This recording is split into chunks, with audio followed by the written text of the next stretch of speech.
Thanks, Craig. Hey, Dame. To kind of go back to the first question a little bit, athletes, you put yourselves out there. I mean, you win, they love you. You lose, they boo you. You also do it with music as well. You put yourself out there with that. I guess, how do you deal with mental stress? Is it ever a challenge? Does it ever seem overwhelming to you? I mean, can you on any level relate to what Simone and so many others, I mean, even Kevin Love, DeMar, guys from the league, what has no longer become taboo to talk about the last couple of years? Oh yeah, for sure. I can definitely relate to, how they feel. I think even for some of us, um, I've looked back at some of my experiences as a professional athlete, and when people describe the what depression looks like, or battling mental health issues, like what it looks like. Sometimes I look back like, man, I had a couple of those moments. You know what I'm saying? I just didn't recognize that that's what was happening. So, um, I definitely understand. I've said before that we are in the era where everybody has access to us. I think in the past, being a professional athlete or being an Olympian, you were in front of the world, but everybody couldn't just tweet you, and everybody couldn't, slander you on Twitter and you become a trending topic and talk about you on Instagram. And the internet just wasn't such a powerful place. Social media wasn't such a powerful place to make people feel that way. Not always just the negative comments, but sometimes just like the pressure of being successful and the pressure of, what could happen if I fail at, something I care about so much, and something that so many people pay attention to and so many people watch. I think it's a new level of pressure, from our past in sports and being professional athletes. And it's definitely a load, it's a burden to carry. And I think part of it is us, accepting the fact that it comes with the territory. This is what we chose. A lot of us are compensated very well, to deal with the things that we deal with. But all those things given, it doesn't make us, exempt from having those mental health issues and, battling with depression and things like that. We still go through those things because at the end of the day, we are just like everybody else. We're people. So I think it's something that I'm sure we've all battled at some point, and we all handle it differently. But I think, we have to support each other and take it seriously and acknowledge it when people come out publicly and say it. And I feel like we do put ourselves out there at the things that we do. Like you said, I do music, and, that's something that I'm passionate about. So it's going to come with some criticism, just like it's going to come with some praise. And it's, like I said, it's what we signed up for, but that does not take away from the fact that, people need support. People need to be shown love, because it's a real thing. You never know where it could send a person. So instead of us beating people down so much and getting on everybody about every little thing because it's the easy thing to do, I think we should be a lot more conscious of, where people are mentally. To follow up real quick, you mentioned social. You've used your social to clap back at things you don't like, things that you don't think are correct. KD is, of course, notorious for it. A lot of athletes here, though, have said they've shut down their social. Like, they just can't have it right now. They can't have that negativity in your life. Can it be therapy to see what's going on out there? Or I guess, how do you look at yourself? Do you maybe need to take a break from social for the rest of the games? Or how, I guess, what's the role of social in all this? Thanks again. I think it plays a huge role in it because, like I said, it's just the access. You can look at something like Twitter, where, I don't go on Twitter to find what people are saying about me. It comes across my desk. All you got to do is at Dame Lillard, and it'll be right there. And that's like where I go for news. I'm not always going on there to see what somebody is saying or who's messaging me or nothing like that. I could be going on there just clicking on, just trying to, I don't sit down in front of the TV and watch news. I go on Twitter and search what I'm looking for, and I find it there pretty easy. So, it's so much easier to come to you. And for me, like you said, social media is a big part of, what I do. And it's not like I'm trying to sell anything on social media. It's just it's a great platform, but just like every great platform, it has its cons and the negatives that come along with it. So, I think it's for some people, they need to shut down, and stay off of it or step away from it. And for me, I just try not to be too consumed by it. Like I said, I'll see things, I'll check news on there, but I try to make sure that I always find peace in what's real, and the things that I can control. And even that's hard sometimes because you can tell anybody like, oh, focus on the things that you can control, but sometimes that's just not enough, like, so for me, I just focus on, I got 3 kids. I got a fiance at home. My mom lives down the street from me.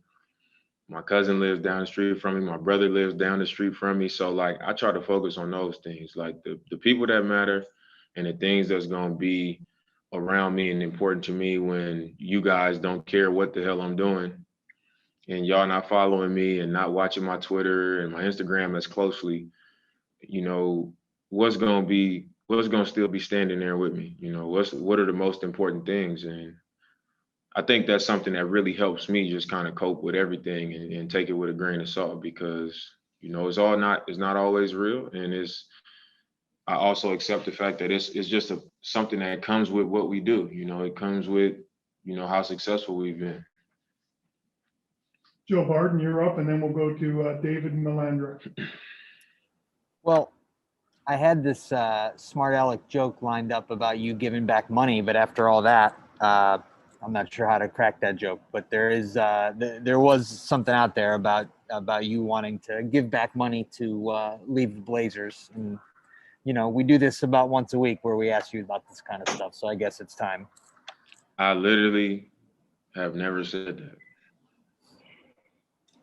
I've never said that. So I literally laughed about it when I saw it because I've literally never said that. I've been seeing a lot of things being said, and I've been as open about the situation as I could possibly be. And, things have just continued to come out. Oh, Dame said, he's 75-25 or something. And Dame is excited about this. Dame is going to, give back money. Like, I've seen everything, and I have not said any of these things.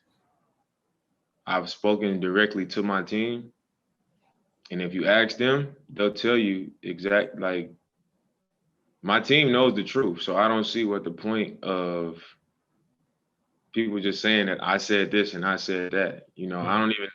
I don't even know this guy, man. So Can I ask if you would do that? If I would do what? Actually give back money off of your current contract? Why would I do that? I don't know, but it was suggested, so I'm just asking. No. Okay. The other follow-up I had that had nothing to do with that. You guys have some other, I didn't know this till today, that it's not just Team USA at your hotel. There's a couple other star professional athletes who are there from other sports. I'm wondering if you've gotten a chance to rub elbows with those guys and maybe who it was and what you thought. No, we haven't. I mean, I know that there are other athletes here, but other than the women's team, our women's basketball team, where we're around each other. Other than that, I've just kind of been taking it easy, kicking back. Thanks. David, you're up, and then we'll go to Mike Finger. Hey, Dame, got a quick one for you. How do you think you guys have transitioned going from the NBA rules to the Olympic rules?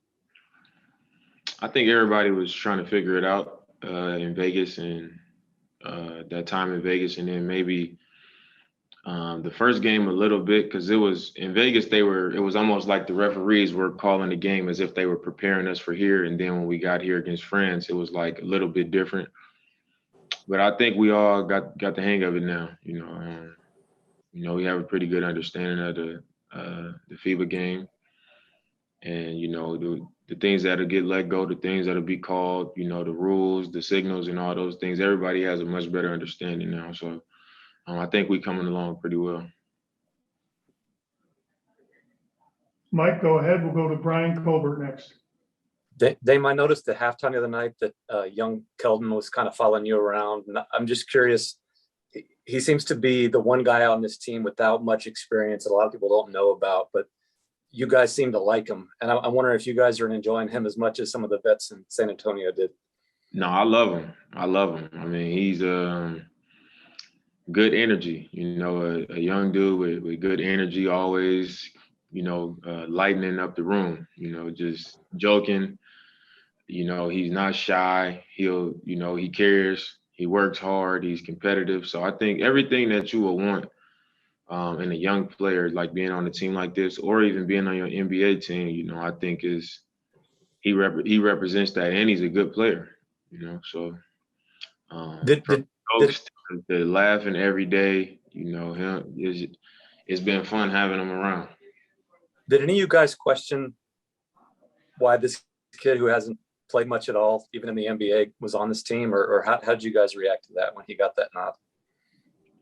I don't think nobody had any issue with it, or nobody really thought, anything was wrong with it, because he had been with us the entire time in Vegas. We knew we had guys coming to meet us, and then, some things happened. Some guys couldn't make it, and, K-Love pulled out. And, it wasn't like the rotation was what it was, and it was like we got 3 more guys coming. So, knowing that we got Book coming, we got Drew coming, and, K-Mid coming, and we already had a rotation in Vegas. And, it was like, why try to, go above and beyond when it's pretty much set. You got guys coming in, and he's been here. He's been getting the work in with us. He's been, getting experiences. That's one less guy that you got to plug in. Thank you, sir. Brian Colbert, you're up, and then we'll go to Josh Coyne. What's going on, Dame? Coach Popovich mentioned that there's a bunch of 20-plus point a night players trying to learn their roles and play together, especially with new guys coming in. With somebody like you that's a veteran, that's a leader of this team, how do you help the younger guys get more acclimated to different type of roles than they're used to playing for their regular teams? I mean, other than us communicating and, talking our way through the changes or the differences in this game and our game, the best way is just to play the game in a way that it benefits everybody. I think that's what I try to do. I think when you are the point guard, you got the ball in your hands a lot of times, and you dictating a lot of things. I think it's the tone that you set, the way that you do things, and it'll kind of set the table for other guys to see, what it is. And, the good thing is that I don't have to be the only guy doing that. You got guys who've done it and won a gold medal like KD and Draymond. They've been here, they've done it. So it being the multiple guys able to see what's going on and then share it and kind of, lead the team in that direction has been, really good. Next up, we'll go to Josh Coyne, then Landon Buford. Hi, Dame. I'm late joining, so sorry if this has been covered. Congratulations on becoming a Hollywood actor. Thank you. You've been extremely busy since the end of the season. Have you been able to watch Space Jam since release, and have you been able to keep up with the reaction of the movie?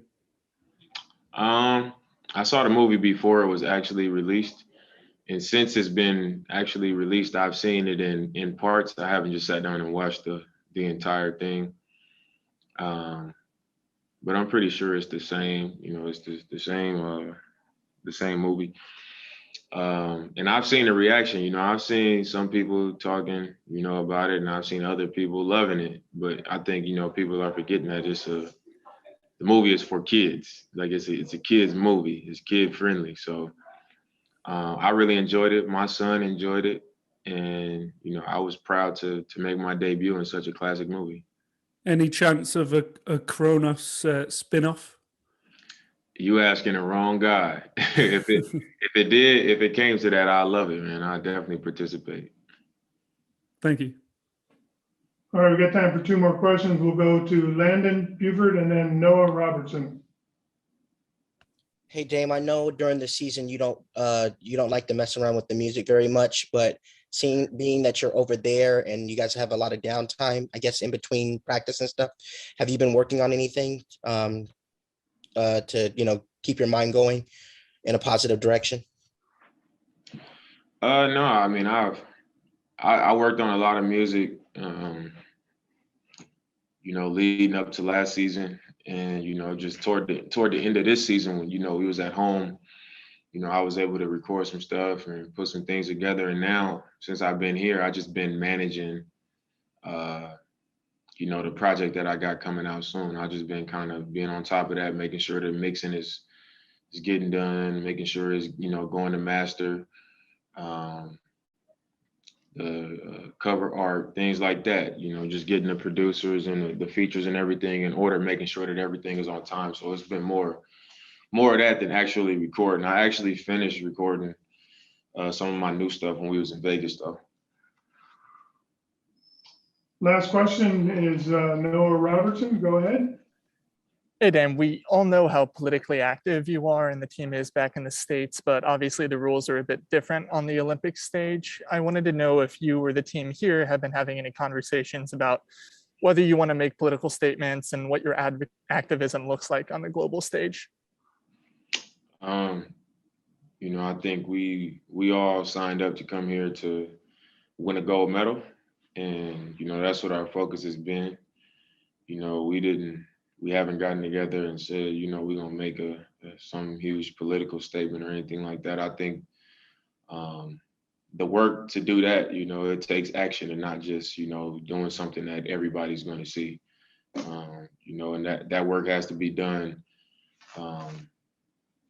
when we're home. You actually have to do the work at this point instead of just, making a statement or doing some type of